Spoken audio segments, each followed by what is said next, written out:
The desert lay sprawled in the sun like an old beast baking its bones. A westbound locomotive split the silence with a howl, metal shrieking against metal as the brakes slammed hard, carving sparks into the rails. The wheels screamed in protest, throwing up dust and cinders that curled in the wind like smoke from an ancient fire. Crows lifted from a mesquite tree as the iron beast thundered to a halt, not out of schedule, but out of fear. Someone was on the tracks. Thaddeus Mercer had been leaning against the platform rail of the second passenger car, boots dusty, hat pulled low, body numb from months of restless wandering.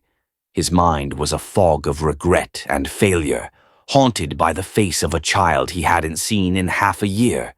But in the second that changed everything, that fog vanished. His heart slammed against his ribs like a gunshot when he saw the tiny figure no bigger than a coyote pup crawling between the iron rails. A child, alone, no adult, no warning. Just a baby swaying unsteadily in the middle of nowhere, with death barreling toward him at full steam. And in that moment, time broke. He didn't think. He didn't need to. 6 months of grief had sharpened him into something brutal and clear. Thad launched from the moving train, boots crunching onto gravel, knees jolting as he hit the ground and ran, full sprint, each breath a curse, each stride a prayer. Behind him, the conductor shouted, but the words were dust in the wind. All Thad saw was the child and the shadow of the locomotive swallowing everything in its path. He lunged, his arms wrapped around the baby's soft frame just as the engine's roar turned deafening. With a final desperate twist, he rolled them off the tracks into the scorching sand. Steam blasted over them. The weight of near death pressed on his back like judgment. For a moment, all he could do was breathe. Raspy, shaken, alive. Then came the sound he'd been chasing across the territory for half a year, the breath of a living child. The boy was coughing, blinking, stunned but unhurt. Thad sat up, heart rattling in his chest, dust stinging his eyes. He cradled the baby closer, trying to still the trembling in his hands. And then he saw it, peeking out from beneath the child's torn sleeve. A mark, a star-shaped birthmark on the inside of the right wrist. Not just any mark.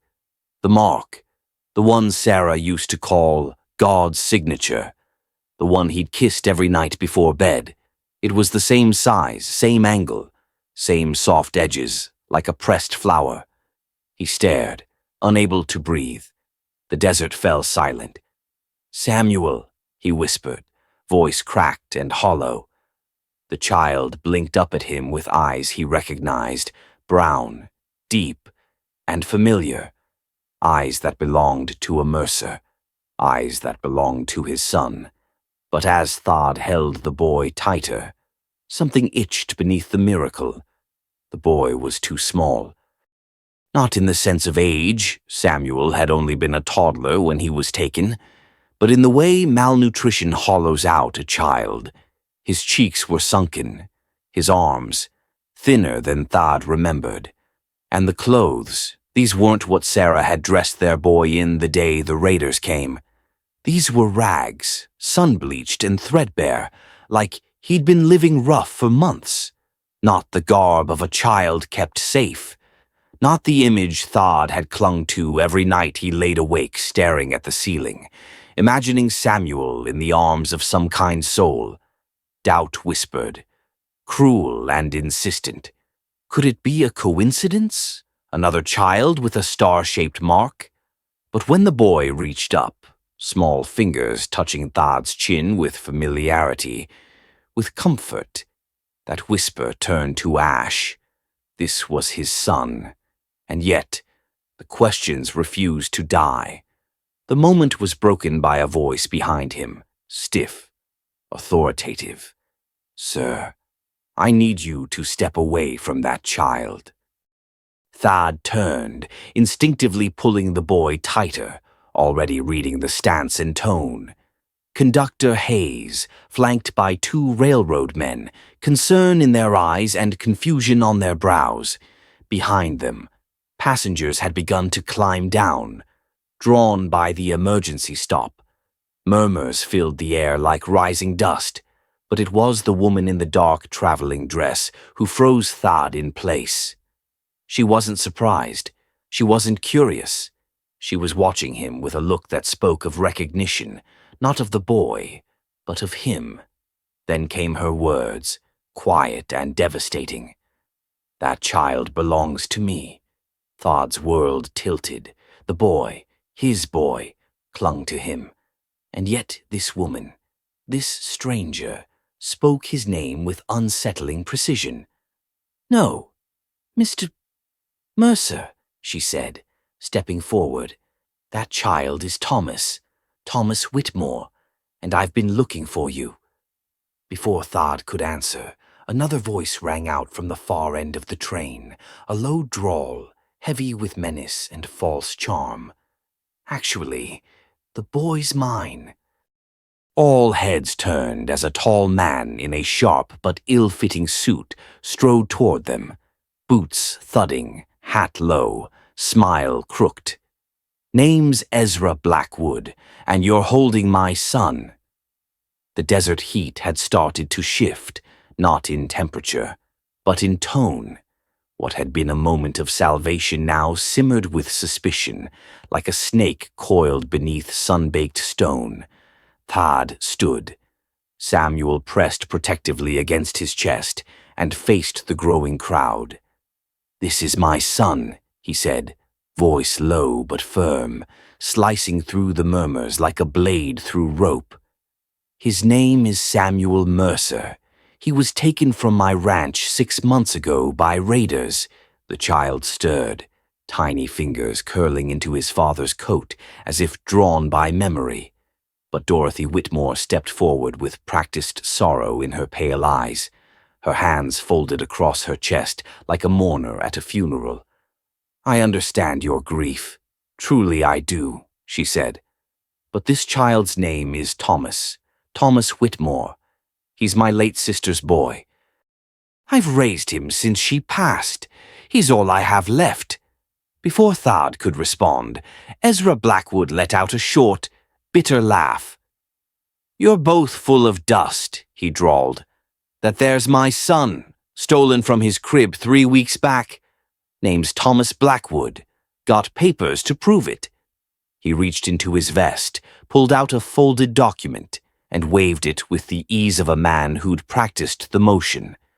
The page fluttered in the wind, ink fresh, edges too clean to have survived any hardship. Conductor Hayes took the paper, unsure whether he was facilitating truth or theater. But Thad wasn't watching the document. He was watching them. Years of wearing a badge had taught Thad to read people faster than most men could draw a pistol. And both of them, Dorothy and Ezra, reeked of something foul. Dorothy kept glancing away from the child, avoiding eye contact with the one she claimed to love. Her voice carried sympathy, but her posture was rehearsed, her lines memorized like stagecraft. Ezra, on the other hand, wasn't even trying to hide his nature. There was a smugness to the way he shifted his weight, a predator's confidence. As he'd pulled out the birth certificate, his coat had flared open just enough for Thad to glimpse what lay beneath, the worn handle of a Colt .45 and, worse, the black ink of a brand tattooed on his inner wrist. 3 interlocked circles. Crimson Creek. Thad's stomach turned cold. He'd seen those marks before, burned into the skin of the raiders who'd slaughtered his wife and taken his son. It wasn't proof yet, but it was enough to set every alarm in his soul screaming. He kept his face flat, his voice calm. "Mind if I take a closer look at that paper?" Ezra hesitated. Just a breath. Just a flicker. But Thad saw it. He took the certificate in steady hands and read it carefully. Too carefully. The dates were off. The paper smelled of stale coffee, artificial aging. The ink had no feathering, no sun damage. It was a forgery, clean and professional, but a forgery nonetheless. Where exactly in Tombstone was this filed? Thad asked, gaze locked onto Ezra's like a hammer waiting to fall. County clerk's office, Ezra replied too fast, his tone growing edged. Where else? From the corner of his eye, Thad caught it, a brief, instinctive glance between Dorothy and Ezra. Not long, not loud, but unmistakable, like two wolves pretending they came from different dens. Thad turned his body slightly, placing himself between Samuel and the two claimants. That's interesting, he said softly, because for two people who claim to hate each other, the way you just looked at one another says something else entirely. Ezra's smile faltered. Dorothy went pale. The audience, the passengers, the conductor, even the men from the freight crew, were now watching not just the child but the unfolding theater of deception. Thad had shifted the wind. The truth wasn't just cracking, it was starting to bleed. Thad didn't need more proof. His bones remembered what his eyes could not forget. He saw it again, flashes of fire, gunshots in the dark, Sarah's scream as the raiders poured over the ridge. He had held the back door with his rifle until the lock burst, and then he'd held Sarah's blood-soaked body as she choked out his name. They took the baby. She had gasped, "Run, Thad." But he hadn't run. He'd buried her himself behind the cottonwoods, then rode for months through every dust-bitten town in the territory, chasing smoke and shadow. Now, the man standing before him had the mark of that same raiding party burned into his flesh. That alone would have been enough. But it was the second detail that broke whatever doubt remained. Ezra's wrist. Just beneath the shirt cuff was a half-healed wound, round, shallow, and spaced like a child's bite. Thad stared at it like a brand from God himself. During the chaos of that night, Samuel, brave little thing, had sunk his teeth into one of the raiders as they tore him from his mother's arms. Sarah had screamed something about it, moments before she died. The bite mark hadn't faded, and now it marked this man. He fought back, Thad whispered, eyes locked on Ezra's wrist. My son bit the bastard who took him, left his teeth in him like a curse. Ezra didn't flinch, but his silence was louder than any confession. Passengers murmured. Even the conductor looked uneasy now. But Thad wasn't finished. His mind was working through a different thread, one far more dangerous. He turned slightly, gaze distant, and spoke almost to himself. There's only 3 people who knew I'd be on this train. The hotel clerk in Dustfield, the ticket agent, and Marshal Brady. That name dropped like a stone into still water. Thad's jaw clenched. Brady, his friend, his brother in arms. The only man who'd kept hope alive during 6 months of hell had been the one who told him about this route. Might be a lead in Carson's bluff, he'd said. Might be someone who saw something. Thad had believed him, had even prayed with him. Now it felt like poison running through his spine. And then one of the freight guards, eyes wide, spoke up from the rear. Got a message for you, he said nervously. One of Ezra's boys told me to pass it along. Said Marshal Brady sends his regards. Thad didn't react, not with words, but the vein at his temple pulsed like a war drum. Brady hadn't just lied. He'd betrayed his oath, his badge, and every shred of brotherhood that once bound them. He hadn't just let the devil through the gate. He'd held it open. Dorothy, who had been rigid with fear, finally broke. Her hands shook, her voice cracked. I didn't know it would be like this, she said, tears forming fast. Ezra told me it was just a temporary arrangement, that the child would go to a good family. I swear to you, Mr. Mercer, I didn't know they were going to— You didn't know? Thod barked, stepping forward, fury tempered only by the weight of Samuel in his arms. You dressed him in rags. You gave him a fake name. You helped them steal him. Don't you dare pretend you didn't know. Ezra chuckled, low and cold. Oh, she knew, he said. She just thought she could sleep through the guilt. Then his tone changed.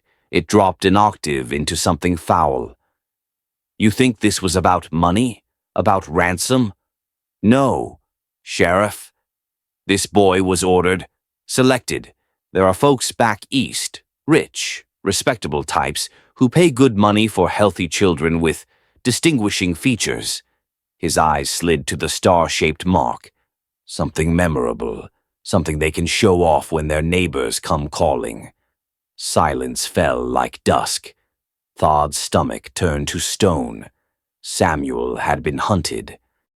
Marked like cattle, ordered like merchandise. His son wasn't just kidnapped, he was collected. Ezra smiled wide, stained teeth flashing in the sun. And you, lawman, just cost them a shipment. Think they'll take that kindly? Ezra's grin hadn't even faded when the first gunshot cracked through the desert like a lightning strike. Passengers screamed. Doves exploded from the brush. Then came the second shot, closer this time, followed by the unmistakable rhythm of boots hitting earth fast and hard. 3 men emerged from the shadows beyond the rear cars, all armed, all moving with the cold unity of men who had killed together before. Their faces were wind-scoured, eyes narrowed, gait steady, guns already drawn. Crimson Creek had arrived in full. Ezra stepped forward as if nothing surprised him. "Boys," he called, voice smooth as broken glass. "Say howdy to the sheriff." Thod's pulse spiked, but his hands remained steady. He stepped back toward a stack of freight crates, keeping Samuel tight against his chest. The child whimpered once, then went still, as if he, too, understood something unspeakable had arrived. Passengers scattered, dragging children behind barrels and supply bins. The conductor shouted for calm, but the air was no longer theirs. It belonged to the wolves now. Thod looked at the space between himself and cover. Just enough distance for a dive, but not with a child. Not clean, not fast. Ezra raised his hand, fingers lazily drifting toward his pistol. "You got one chance. Mercer, hand over the boy, or these folks—" He motioned to the innocent passengers huddled in fear, "get to be part of history." But fate, or maybe justice, had slipped aboard the train unnoticed. A flicker of movement caught Thod's eye, something behind the far water tank near the locomotive. A figure crouched in railway blues, rifle nestled in shoulder, one eye down the iron sight. The engineer, a quiet man with a slow gait and sharp eyes, now aiming straight into the heart of the gang's formation. Thod didn't speak. He didn't need to. Their eyes met for a split second. Enough. The engineer gave a shallow nod, then pulled the trigger.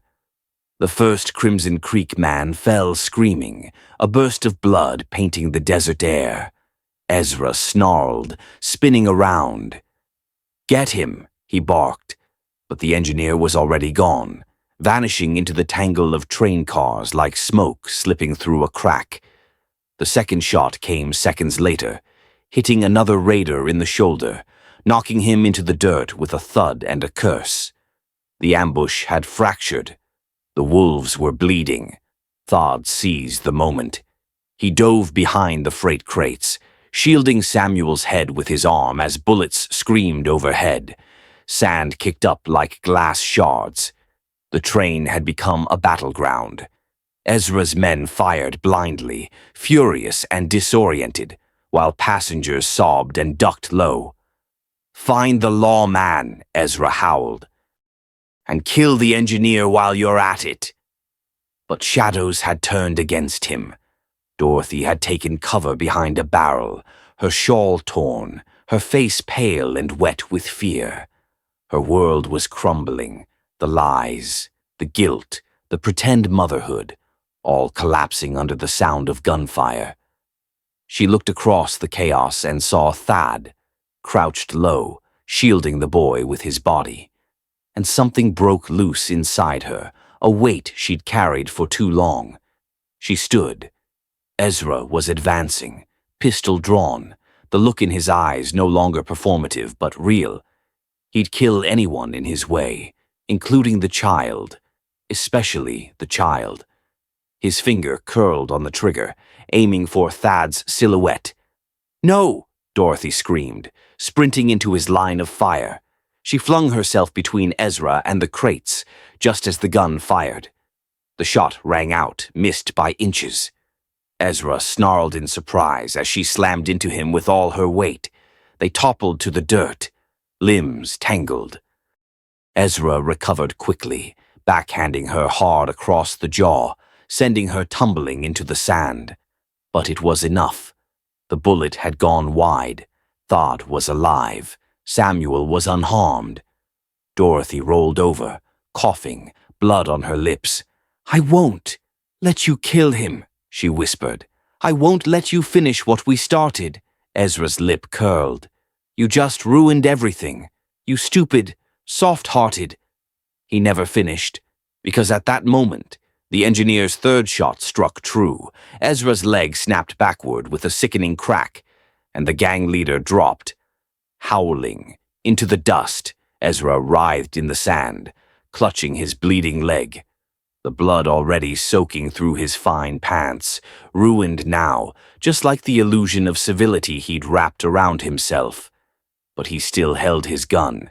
His voice, though cracked by pain, retained its venom. "You think this is about money?" he hissed, spitting blood and dirt.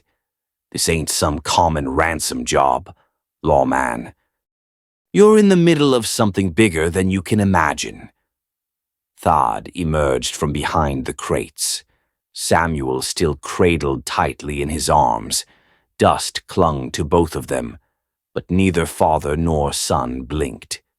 "Then help me imagine it," Thad said coldly. Ezra laughed, low and wet. "Rich folks, East Coast families, politicians' wives, lawyers with empty cradles. They don't want to adopt. They want to own. You think they go through courts? Hell no. They place orders, specific orders, ages, skin tone, eye color, birthmarks." His gaze fell to Samuel's wrist, where the birthmark still peeked beneath the torn sleeve. "That little star on your boy, that made him valuable, memorable. He was supposed to go to a family in Boston, big money, real powerful people." Thad's stomach turned. Ezra went on, lips curling in a savage smile. "They wanted a child that wouldn't be forgotten. Something symbolic. Hell, maybe they were gonna write some fairy tale about him. Or parade him through their garden parties like a damn trophy." The world seemed to tilt. Samuel had been hunted not for who he was, but for what made him unique. His child had been turned into an object, his innocence twisted into currency, and behind it all was a system, not a single man. Ezra was just the courier. The disease went deeper. 3 hours later, the dust had settled, and bodies were being counted. Ezra lay bound and bandaged under armed guard, his bravado gone slack from blood loss.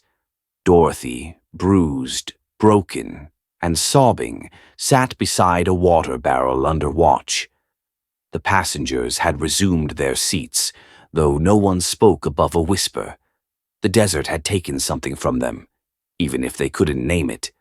Marshal Davidson arrived on horseback with 6 cavalry riders and a satchel of warrants. He'd ridden hard from Carson's Bluff after receiving a frantic wire from the conductor. Todd gave his statement in clipped words, reliving the terror beat by beat, his voice hard as rawhide. Davidson listened carefully, nodding, then handed Todd a folded telegram. "This came in from Dustfield," the marshal said grimly. "Arrived on the afternoon mail train." Todd opened it. 7 words. "Merchandise still required. Double payment authorized. New agents dispatched." No signature, no origin. But the message was unmistakable. They weren't done. The ones who had ordered Samuel's abduction had not given up. They were sending others, professional replacements.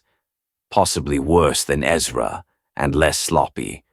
Ezra had failed, but the need remained. And now they were doubling the price. Todd folded the telegram with slow precision. Rage, old and bitter, bloomed behind his ribs. Samuel was sleeping on his shoulder, safe for now. But for how long? The hunt wasn't over. It had just evolved. The stars were beginning to bloom overhead, faint and cruel against the bruised sky. When the final truth settled over Todd like a coffin lid, Samuel wasn't safe, not because the bullets had stopped, not because Ezra was shackled and bleeding, and not because Dorothy had whispered a trembling apology for every lie she told. He wasn't safe because the men who wanted him didn't care about Ezra or Dorothy. They hadn't paid for a child. They'd paid for a symbol, a boy with a birthmark shaped like a star, a child they could name, mold, parade, or silence forever.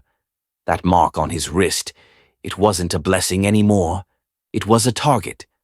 Marshal Davidson stood beside him, grim and practical. "You know what this means," he said quietly. "They'll keep coming." Todd stared down at his sleeping son, so small, so trusting, so visible. "I won't run forever," he said, "and I won't raise him in fear, looking over his shoulder every time a rider passes on the horizon." Davidson didn't flinch. "Then you have one option." Todd didn't answer. Not yet. But the seed was planted. Not a thought. A reckoning. There would come a moment soon when he'd have to choose between the truth and survival, between the sacredness of memory and the quiet mercy of erasure.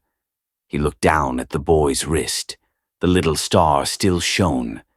But maybe, just maybe, it was time for that light to fade. By morning, the desert felt different, emptier, heavier. The heat no longer scorched. It suffocated. Ezra Blackwood had been bound to a litter cart, leg splinted, face swollen. Dorothy Whitmore, bruised and silent, had been placed under armed guard. The remaining gunman had been caught trying to steal a horse from a ranch 5 miles east. Justice, or something that resembled it, had been delivered swiftly. Marshal Davidson moved like a man who'd seen too many corpses and heard too many confessions. His report was already stained with blood. 3 gang members in custody, 1 dead, 1 severely wounded, and a conspiracy out of Boston that goes beyond anything this territory can handle, he said, not bothering to hide the weight in his voice. "We'll interrogate the prisoners, follow what trails we can. But I won't lie to you. Mercer, this thing runs too deep. They've got reach, money, friends in courtrooms that don't even recognize this part of the map." Todd didn't answer. He was sitting on the crate by the water barrel, Samuel asleep in his arms, head tucked beneath his father's chin. The boy had cried himself dry the night before. Now he slept in a fragile hush, his breath even, his hand curled around the edge of Todd's collar. But the birthmark, the star, was still visible, peeking through the bandage, a beacon. and beacons got hunted.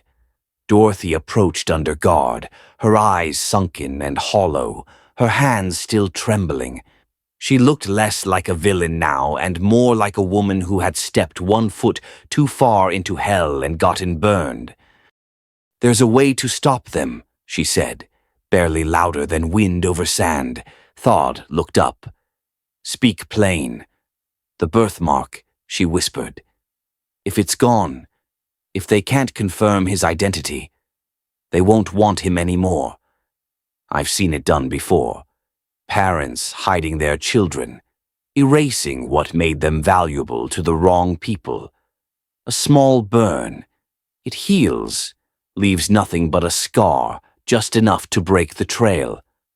Thawd went still, not from shock, but from the unbearable weight of the suggestion. "You want me to burn my son," he said. "Not a question, a judgment. I want him to live," she said. "And you too." Marshal Davidson stepped closer, silent until now. "She's right," he said. "As lawmen, we want to believe justice can solve things, but justice don't walk fast enough when the devil's on horseback. You'll spend the rest of your life moving, hiding, always waiting for the knock on the door, the wrong rider in the wrong town." Thawd stood up, holding Samuel tighter, his voice tight with steel and salt. "He's my son, not livestock. I won't brand him to make him invisible." Dorothy's voice cracked. "What if that's what love means now?" That night, Thawd sat alone in a quiet room above the telegraph station in Carson's Bluff, lit only by the flicker of an oil lamp. Samuel lay asleep on the bed beside him, cheeks flushed from warmth, breath soft as wind over wheat. The boy's arm had slipped out from the blanket. The birthmark was bare, 5 soft edges shaped like a star. Sarah used to call it God's thumbprint. Said it meant he'd been touched by heaven before he was born. Now it meant something else, something dangerous. Thawd traced the outline of the mark with a calloused finger, careful not to wake the boy. His throat tightened. "I'm sorry, son," he whispered. "I wanted to teach you that you should never hide what makes you special, that a man ought to live with pride, not fear. But the world ain't made for that kind of dream, not now." He pressed his lips to the child's forehead. Then he leaned back, stared at the ceiling, and let the tears fall, silent, steady, and unseen. There would be no sermon, no farewell, just this one act of quiet betrayal, done not out of hate, but because he loved his son more than the truth. 2 days later, in a shuttered clinic on the edge of town, a discreet doctor named Empt Hayes, no relation to the conductor, prepared a small table with salve, clean gauze, and morphine tincture. Thawd watched him like a hawk. Samuel held tightly in his lap. "You're certain?" the doctor asked. "No scars but one," Thawd said, "and no memory. He can't remember this, not even in dreams."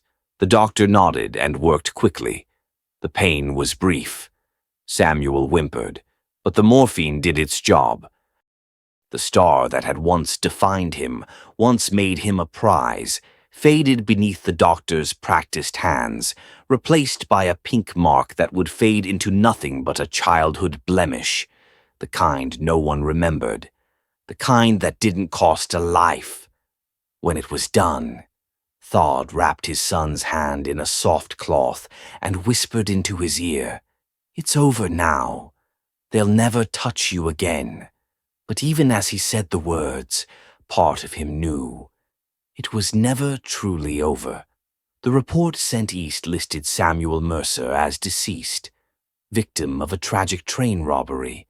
His body, it said, had been lost in the sands.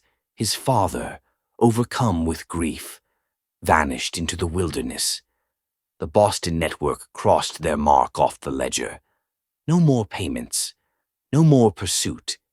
In reality, William Hartwell and his boy Thomas settled just beyond the ridgeline, in a quiet farming community where folks asked few questions and welcomed strong backs. Thad grew a beard, changed his walk, never spoke of lawmen or gunfire or the woman named Sarah whose absence hollowed his chest. Samuel, now Thomas, grew up with a good dog, clean air, and a steady hand guiding his path. He never remembered the star, never asked about it, never knew why his father sometimes stared at his wrist too long in silence. Years passed. Thad never remarried. He poured everything he had into the boy, into the orchard, into building the quiet life Sarah had once whispered about while brushing her hair beside the hearth. Sometimes, when the evenings were long and the land smelled of dust and citrus, Thad would sit on the porch with a glass of rye in his hand, watching Thomas chase fireflies. He'd smile when the boy laughed, deep, full-bellied, fearless, but his eyes would always wander, just for a moment, to the faint scar on the child's wrist. It no longer resembled a star. It looked like nothing at all. And yet, to Thad, it would always be a map pointing to the night he chose love over legacy. Protection over pride, silence over truth. Samuel was safe. His family, in some quiet, fragile way, was whole again. And that, Thad knew deep in his bones, was worth everything.